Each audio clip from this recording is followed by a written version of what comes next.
चुनाव जीतना ये सिर्फ रैलियों का शोर या नारों की गूंज नहीं है।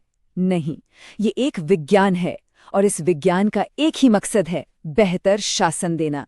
आज हम इसी विज्ञान की गहराई में उतरेंगे, एक बहुत ही दिलचस्प केस स्टडी के जरिए। हम बात कर रहे हैं उत्तर प्रदेश के आर्यनगर विधानसभा क्षेत्र की। तो चलिए चलते हैं कानपुर शहर के बिल्कुल बीचों बीच। यही है आर्यनगर, एक ऐसी जगह जो पूरी तरह से शहरी है। इसकी गलियों में आपको छोटे कारोबार, सर्विसेज और लोकल इंडस्ट्रीज की धड़कन सुनाई देगी। लेकिन ये सिर्फ एक बाजार या मोहल्ला नहीं है, ये एक सियासी अखाड़ा है, एक ऐसा रण क्षेत्र जहां हर एक वोट की अपनी कहानी है, अपनी कीमत है। 5.2%, बस इतना सा। ये 2022 के चुनाव में जीत और हार का फासला था। जरा सोचिए कितना छोटा मार्जिन है ये, इतना नाजुक कि एक छोटी सी चूक या एक सही चाल पूरे खेल को पलट सकती थी। तो ये कहानी है एक ऐसे जनादेश की जो तलवार की धार पर टिका है। तो फिर सबसे बड़ा सवाल क्या है? सवाल ये है कि इतनी मामूली सी बढ़त को कोई कैसे संभाले, और उससे भी बड़ा सवाल कि इस छोटी सी जीत को एक मजबूत, एक सच्चे जनादेश में कैसे तब्दील किया जाए। बस यही वो पहेली है जिसे आज हम साथ मिलकर सुलझाने की कोशिश करेंगे। तो हमारा सफर कुछ ऐसा रहेगा। सबसे पहले हम आर्यनगर की आत्मा को, वहां की जमीनी हकीकत को समझेंगे। फिर देखेंगे कि आंकड़े क्या कहानी सुनाते हैं। इसके बाद हम इस नाजुक जीत के हर पहलू को खंगालेंगे और मतपेटी से निकली आवाजों को सुनेंगे। और आखिर में हम एक ऐसा ब्लूप्रिंट तैयार करेंगे जो सिर्फ चुनाव तक नहीं बल्कि शासन तक का रास्ता दिखाए। चलिए शुरू करते हैं पहले पड़ाव से। यहाँ हम सिर्फ नंबरों की बात नहीं करेंगे, बल्कि इस इलाके के लोगों, उनके काम धंधे और उनकी रोजमर्रा की जिंदगी को समझने की कोशिश करेंगे। देखते हैं आर्यनगर के वोटर्स की नब्ज क्या कहती है। तो देखिए आर्यनगर का प्रोफाइल क्या है। यहाँ करीब करीब 3,05,000 वोटर हैं। आबादी 100% शहरी। इकोनॉमी चलती है छोटे छोटे बिजनेस और सर्विस सेक्टर्स से। और लोगों की उनकी सबसे बड़ी चिंताएं क्या हैं? म्यूनिसिपल सर्विसेज यानी नाली, सड़क, पानी, बढ़ती महंगाई और लॉ एंड ऑर्डर। और एक बात बहुत दिलचस्प है, यहाँ वोटिंग हमेशा 50 से 54% के बीच ही रहती है। मतलब लगभग आधा इलाका वोट डालने आता ही नहीं। ये एक बहुत बड़ा सिग्नल है। अब जरा और गहराई में उतरते हैं, लोगों के रोज के मसलों पर। ये जो टेबल आप देख रहे हैं, ये बताती है कि कौन सी परेशानियां लोगों की जिंदगी पर सबसे ज्यादा असर डालती हैं। सबसे ऊपर देखिए, ड्रेनेज और बारिश में पानी भरना, पीने के पानी की सप्लाई और महिलाओं की सुरक्षा। ये 3 ऐसे मुद्दे हैं जिनकी गंभीरता सबसे ज्यादा है और जिनका सीधा असर वोट देने के फैसले पर पड़ता है। और ये चार्ट ये उसी कहानी को और साफ कर देता है। सबसे ऊंचा बार आप देखिए ड्रेनेज और पानी की सप्लाई का है। बिल्कुल उसके बराबर खड़ा है महिलाओं की सुरक्षा का मुद्दा। उसके बाद नंबर आता है सड़कों और बिजली का।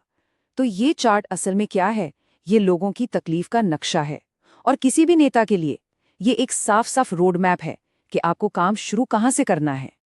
एक आवाज सुनिए, जब बारिश आती है तो बाजार की गलियां पानी में डूब जाती हैं। ये सिर्फ एक परेशानी नहीं है, ये हमारे सम्मान और हमारी रोजी रोटी का सवाल है।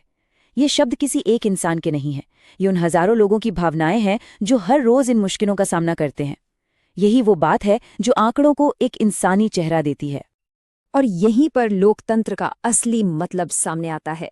पब्लिक में जो भी बातचीत हो वो जानकारी पर आधारित और जिम्मेदार होनी चाहिए।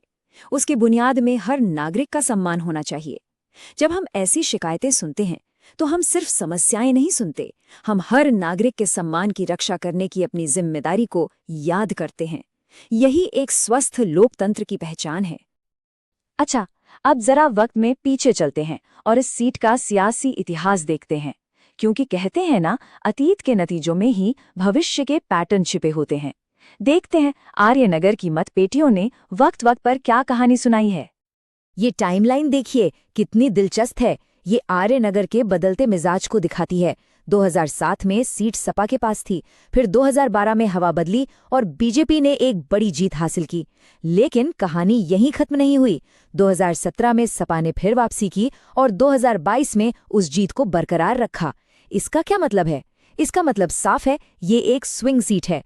यहाँ का वोटर किसी का बंधुआ नहीं है, उसका भरोसा आपको हर बार नए सिरे से जीतना पड़ता है। अब किसी भी चुनावी लड़ाई को समझने के लिए वहां के सामाजिक ताने बाने को समझना बहुत जरूरी है। तो आर्यनगर में कौन लोग हैं? देखिए, यहाँ करीब 30% वोटर युवा हैं, 18% के आसपास अनुसूचित जाति के वोटर हैं, ओबीसी वोटरों की भी एक अच्छी खासी तादाद है और मुस्लिम वोटर भी एक अहम हिस्सा है। और सबसे बड़ी बात, 50% वोटर महिलाएं हैं। साफ है कि इन सभी तबकों को साथ लिए बिना यहाँ जीत की कहानी नहीं लिखी जा सकती। तो अब तक हमने हालात को समझा, समस्याओं की जड़ तक गए। अब वक्त है समाधान की बात करने का। अब हम उस रणनीतिक ब्लूप्रिंट पर बात करेंगे जो इन सभी चुनौतियों से निपटने के लिए बनाया गया है। मतलब अब हम समझ से एक्शन की तरफ बढ़ रहे हैं। किसी भी मैदान में उतरने से पहले अपने और सामने वाले की ताकत और कमजोरी को समझना जरूरी है। यहाँ समाजवादी पार्टी की बात करें तो उनका मजबूत लोकल नेटवर्क है और सत्ता में होने का फायदा भी है, लेकिन चुनौती वही है, जीत का मार्जिन बहुत कम है।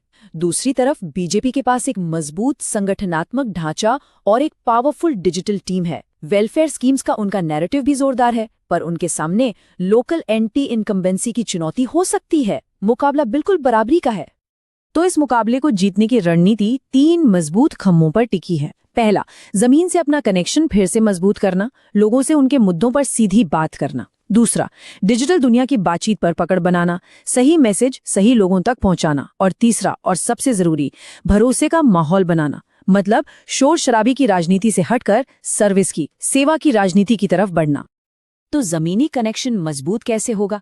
इसके लिए कुछ ठोस कदम उठाने होंगे, जैसे सभी 200 बूथों पर कमेटियों को फिर से एक्टिव करना, पानी सीवर जैसे मुद्दों के लिए अलग से टास्क फोर्स बनाना, उन इलाकों में घर घर जाकर संपर्क करना जहां वोटर का मन बदलता रहता है, और लोकल इन्फ्लुएंसर्स जैसे कि ट्रेड यूनियन या स्टूडेंट ग्रुप्स, उनको अपने साथ जोड़ना, मतलब हर स्तर पर लोगों से सीधा जुड़ाव। और हाँ, जमीन पर जो काम हो रहा है उसे डिजिटल दुनिया में भी ताकत देनी होगी। इसके लिए हर बूथ का अपना व्हाट्सएप नेटवर्क हो, 30% युवा वोटरों तक पहुंचने के लिए इंस्टाग्राम रील्स का इस्तेमाल हो, अफवाहों और गलत खबरों से निपटने के लिए एक रैपिड रिस्पॉन्स टीम हो, और सबसे जरूरी, लोकल समस्याओं के समाधान से जुड़ी पॉजिटिव कहानियों को ज्यादा से ज्यादा फैलाया जाए। नैरेटिव की लड़ाई अब डिजिटल मैदान पर भी लड़ी जाती है।